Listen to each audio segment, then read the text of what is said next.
Bom, Felipe, como eu falei agora há pouco, você já cobriu Copa do Mundo Já. e Jogos Olímpicos.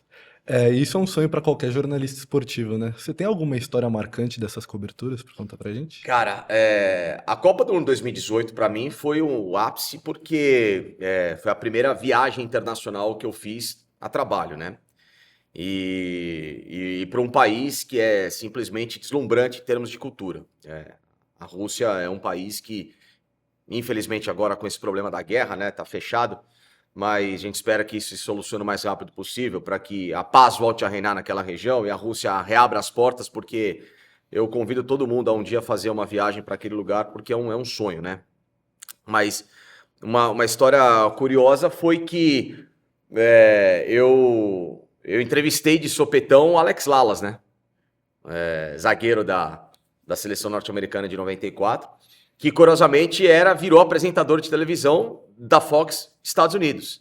Então, como ele estava perto ali, eu estava com a câmera na Praça Vermelha e pedi e gravei com ele, foi uma história muito bacana. Você encontrar, né, diversos ex-jogadores que circulam ali no IBC, Stoichkov, você vê Raj passar, você vê um monte de cara importante, né, que Goicoechea, né, que o estúdio deles era do lado do nosso também. Então, essas histórias do Copa do Mundo são muito bacanas. Por exemplo, eu tenho que fugir de um fiscal da FIFA, porque quando a gente entra na credencial com o estádio, na Copa do Mundo, você tem a credencial e o ingresso para você ir para a tribuna.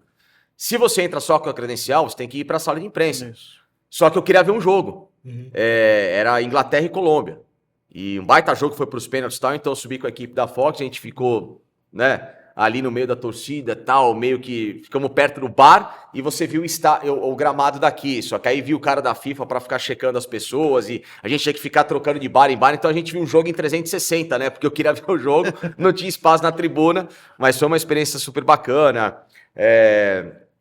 Claro que a cobertura dos programas também, eu trabalhei de madrugada, praticamente toda madrugada.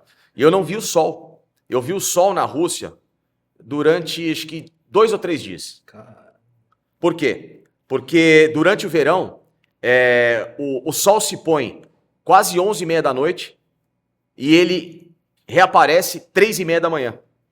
nossa. Então você só vê praticamente à noite, né, trabalhando. Porque eu dormia, eu chegava 8 horas da manhã, né, no, no lugar que eu tava, que a gente estava hospedado, dormia até 5 horas da tarde, tal, tudo com blackout e tal, já saía, já ia pro estúdio, então assim, aliás, era o contrário, né, você praticamente só via à noite e pouco sol, né, então era uma coisa muito, muito maluca, né, do que acontecia lá na Rússia, né, Qual foi então o jogo mais legal para cobrir lá?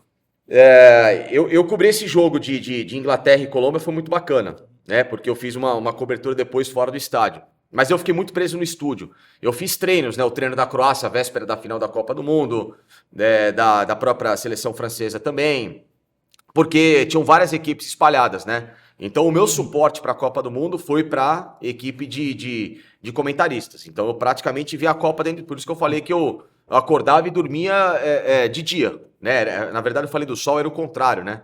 Eu praticamente não via à noite, porque saía do estúdio dia, entrava no estúdio dia, saía dia, praticamente. Então foram raras vezes. Eu expliquei que eu não vi o dia, era o contrário, era a noite. Eu não via à noite. Então é uma coisa muito louca, você tem que dormir com blackout, tudo.